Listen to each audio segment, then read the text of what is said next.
Good morning all of you. मैं Ghanshyam Bhuliya, Gurugram degree college Chakpa DLM Shri Vijaynagar इस YouTube channel में आप सबका स्वागत करता हूँ। आज का हमारा जो टॉपिक रहेगा वह है मुगलों की भू राजस्व व्यवस्था। BA सेकेंड ईयर मध्यकालीन भारत का इतिहास।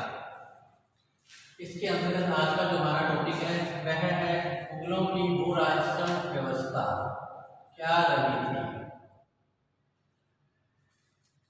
तो आज मुगलों की भू राजस्व व्यवस्था के बारे में जानकारी प्राप्त करेंगे।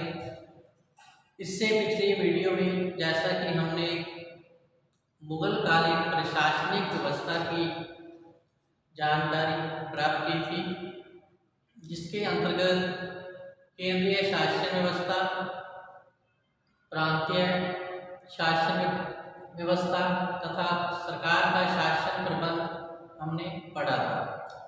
और आज के इस वीडियो में हम मुगलों की भू राजस्व व्यवस्था के बारे में जानकारी प्राप्त करेंगे। तो बाबर और हुमायूं युद्धों में व्यस्त रहे थे और उन्होंने भू राजस्व के संबंध में कोई विशेष सुधार नहीं किए थे। तो अकबर पहला मुगल सम्राट था जिसने कि भू राजस्व संबंधी अनेक महत्वपूर्ण सुधार कार्य किए थे। तो अकबर की भू राजस्व व्यवस्था, तो प्रारंभ में अकबर ने शेरशाह सूरी की भूमि व्यवस्था के अनुसार भूमि कर वसूल किया था, परंतु इसमें कुछ कमियां थी। अतः अकबर ने शेरशाह की भू राजस्व व्यवस्था में कई महत्वपूर्ण सुधार कार्य किए और नवीन प्रयोग किए थे। 1575 में अकबर ने जागीरदारी प्रथा बंद कर दी थी और संपूर्ण साम्राज्य को 182 परगनों अर्थात तहसीलों में विभाजित कर दिया था और प्रत्येक परगने से उसे 1 करोड़ रुपया वार्षिक आय होती थी। तो 1582 के अंदर अकबर ने राजा टोडरमल को दीवान-ए-अशरफ के पद पर नियुक्त किया था, जिसने की भूमि कर व्यवस्था को पुनर्गठित किया और अतः इस व्यवस्था को टोडरमल व्यवस्था और दहसाला बंदोबस्त के नाम से भी जाना जाता है। तो अकबर की भू राजस्व व्यवस्था या दहसाला बंदोबस्त या टोडरमल बंदोबस्त की प्रमुख विशेषताएं निम्नलिखित रही थी। नंबर 1 है भूमि की पैमाइश। नंबर 1 भूमि की पैमाइश। नंबर 2 पर है भूमि का वर्गीकरण। नंबर 3 है भूमि कर का निर्धारण। 4 नंबर है नकद मूल्य। 5 नंबर है भूमि कर की वसूली। 6 नंबर पट्टा तथा कबूलियत प्रणाली। इसके अलावा 7 नंबर है किसानों को सुविधाएं। 8 नंबर राज्य की आय के अन्य साधन। फिर इसके बाद हम जानकारी प्राप्त करेंगे कि अकबर की भू राजस्व व्यवस्था, जिसे इतिहास में दहसाला बंदोबस्त और टोडरमल बंदोबस्त के नाम से भी जाना जाता है, इसके क्या परिणाम रहे थे। तो इसके पश्चात दहसाला बंदोबस्त के परिणामों के बारे में जानकारी प्राप्त करेंगे। तो सबसे पहली विशेषता है भूमि की पैमाइश।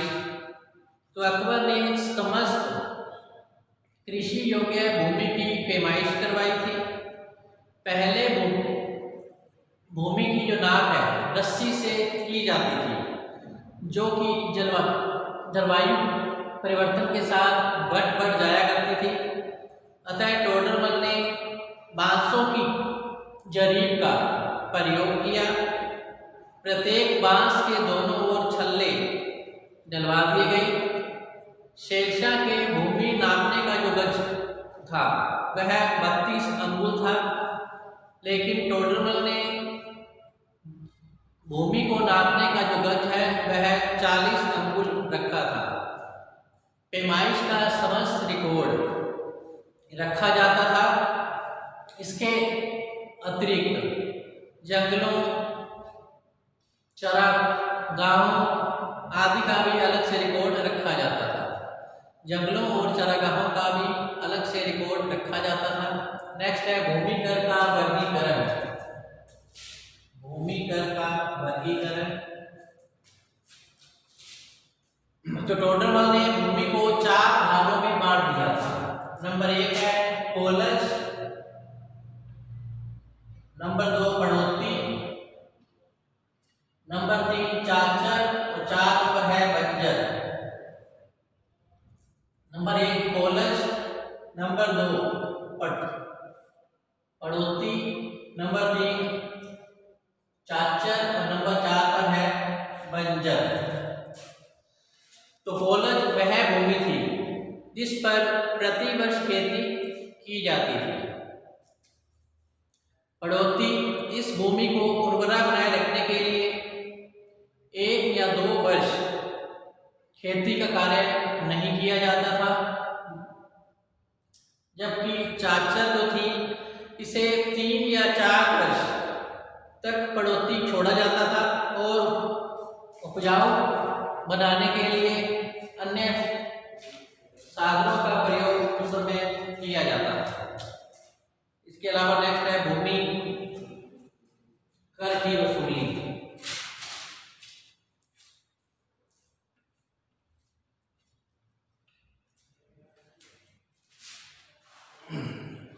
तो भूमि कर की दर निर्धारित करने के लिए हर वर्ष की औसत पैदावार का हिसाब निकाला जाता था और फिर 10 वर्ष की उपज के आधार पर जो सरकार थी औसत पैदावार का तीसरा भाग भूमि कर के रूप में वसूल किया करती थी।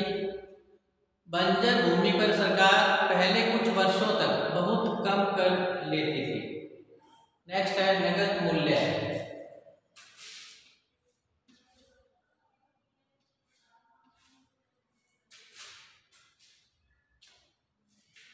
तो अकबर के समय में लगान अनाज की बजाय नगद रूप में ही वसूला जाता था। इसके लिए अकबर ने संपूर्ण साम्राज्य को अनेक प्रांतों में बांट रखा था। प्रत्येक प्रांत में अनाज के भाव निश्चित किए गए थे।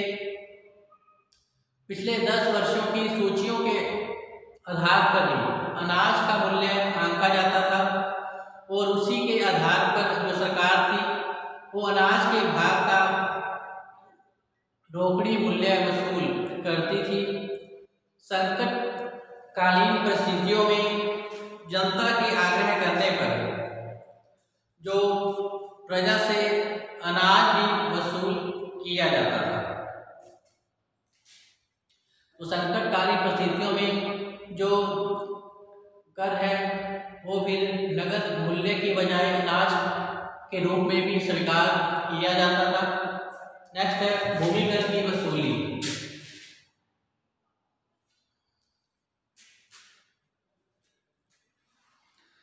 तो पहले भूमि कर वसूल करने के लिए ठेके की प्रथा थी, लेकिन अकबर ने इस प्रथा को बंद कर दिया और यह कार्य जो था वो परगनों के अमीरों को सौंपा गया।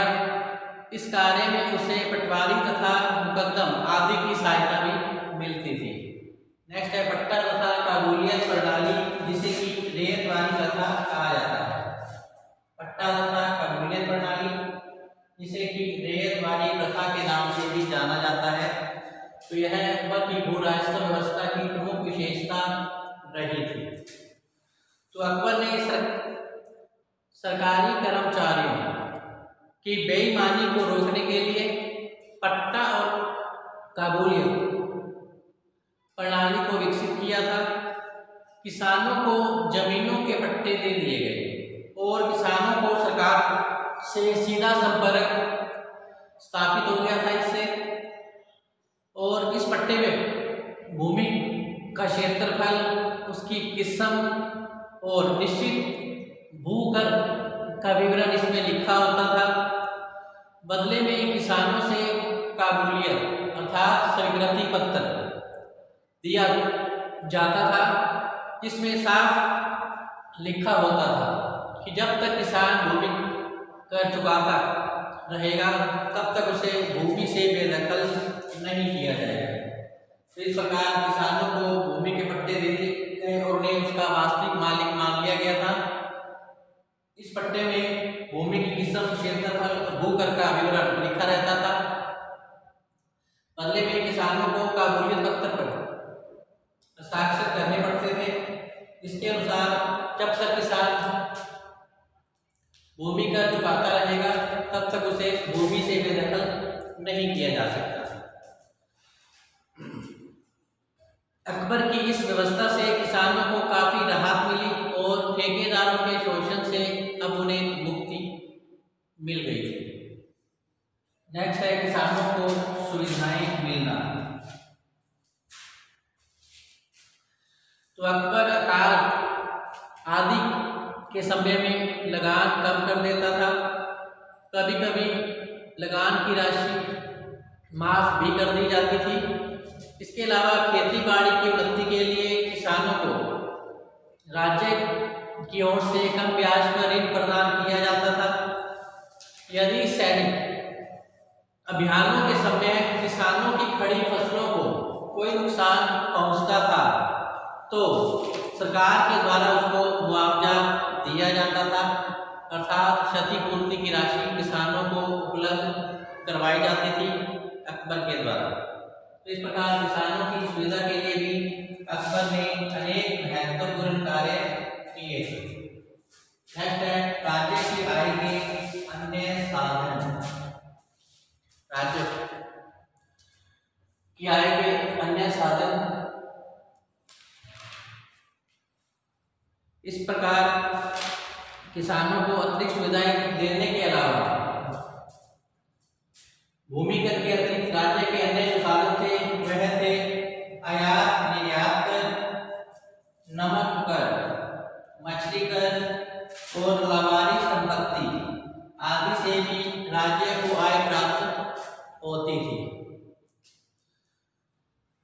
फिर दहसाला बंदोबस्त के क्या परिणाम रहे, क्या प्रभाव निकले। नंबर 1,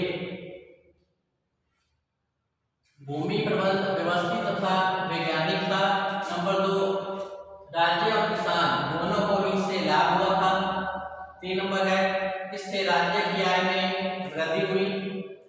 नेक्स्ट है किसानों को सरकारी कर्मचारियों का डर था वो अब नहीं रहा था। तो इस प्रकार दहसाला बंदोबस्त के परिणाम स्वरूप अकबर का यह पहला भूमि जो प्रबंध रहा था वह व्यवस्थित था, वैज्ञानिक था। थोड़े बहुत परिवर्तनों के साथ यह व्यवस्था अंग्रेजों के शासनकाल में भी विद्यमान रही थी। नंबर 2 था इन सुधारों से राज्य और किसान दोनों को ही लाभ प्राप्त हुआ और प्रजा जो थी अनेक करों से मुक्त हो गई। 3 नंबर भूमि पर किसानों का अधिकार अब सुरक्षित हो गया था जिससे कि राज्य की आय में वृद्धि हुई। इसके अलावा किसानों को अब सरकारी कर्मचारियों का डर नहीं था, अर्थात मध्यस्थों की समाप्ति हो गई। अब कृषक सरकार से सीधा संपर्क कर सकते थे और लगान की राशि को चुका सकते थे। इसी प्रकार नेक्स्ट है जहांगीर की भू राजस्व व्यवस्था। उसके पश्चात है शाहजहां की भू राजस्व व्यवस्था। लास्ट है औरंगजेब की भू राजस्व व्यवस्था। सबसे पहले है जहांगीर। तो जहांगीर के समय में लगान व्यवस्था का जो की ही भांति रहा था, लेकिन उसका जो शासन प्रबंध था वह शिथिल अर्थात कमजोर पड़ गया था। नेक्स्ट है शाहजहां की बुराइस्ता व्यवस्था। तो शाहजहां के समय में लगान वसूल करने का जो काम था ठेकेदारों को दे दिया गया। शाहजहां ने भूमि कर भी बढ़ा दिया था। उसके समय में भूमि कर उपज का 33 से 50% तक लिया गया था। राज्य की 70% जो भूमि थी वो पुनः जागीरदारों को प्रदान कर दी गई। इस प्रकार शाहजहां के समय में किसानों का जो शोषण था वो काफी बढ़ गया था और किसानों की दशा काफी खराब होने लगी थी। नेक्स्ट है औरंगजेब की शासन बुराइस्ता व्यवस्था। औरंगजेब की बुराइस्ता व्यवस्था। तो औरंगजेब के समय में भी जागीरदारी व्यवस्था प्रचलन में रही। ठेकेदार लगान वसूल करते थे और उपज का 50% लगान लिया जाता था। यह समस्त दोष जो शाहजहां के समय में थे, यही दोष औरंगजेब के समय में भी प्रचलित रहे। परिणाम स्वरूप किसानों की दशा काफी बिगड़ गई थी। तो क्या कह सकते हैं कि अकबर ने बुराइस्ता संबंधी अनेक सुधार किए थे, जिससे किसानों को काफी लाभ मिला था और उनकी सुख सुविधा में भी वृद्धि हुई थी। परंतु अकबर के उत्तराधिकारियों के समय में यह बुराइस्ता व्यवस्था दोषपूर्ण हो गया था। किसानों पर कर बढ़ा दिए गए थे और जो ठेकेदार थे किसानों का जमकर शोषण करते थे, जिसके परिणाम स्वरूप किसानों की दशा खराब हो गई थी। तो इस प्रकार मुगलों की बुराइस्ता व्यवस्था के अंतर्गत अकबर, जहांगीर, शाहजहां और औरंगजेब की भूमि व्यवस्था संबंधी जो बातें हैं आपको स्पष्ट कर दी गई है। तो इस प्रकार अकबर के समय में बुराइस्ता व्यवस्थित था, वैज्ञानिक था। इससे राज्य और किसान दोनों को ही लाभ हुआ। किसानों को अब सरकारी कर्मचारियों का डर नहीं रहा था और राज्य की आय भी बढ़ गई। लेकिन औरंगजेब के उत्तराधिकारियों के समय में यह व्यवस्था दोषपूर्ण हुई। अतः किसानों की दशा जहां अकबर के समय में काफी अच्छी थी, उन्हें अनेक सुख सुविधाएं मिली हुई थी, लेकिन उसके उत्तराधिकारियों के समय में उनकी दशा में काफी गिरावट आई। उनका शोषण बढ़ गया। उन्हें 50% लगान देना पड़ता था तथा ठेकेदार उनका जमकर शोषण करते थे। तो इस प्रकार आज का जो टॉपिक है मुगलों की बुराइस्ता व्यवस्था यही समाप्त होता है। कल हम फिर से नए टॉपिक के साथ हाजिर होंगे। तब तक आप घर पे रहें, सुरक्षित रहें, पढ़ते रहें। धन्यवाद।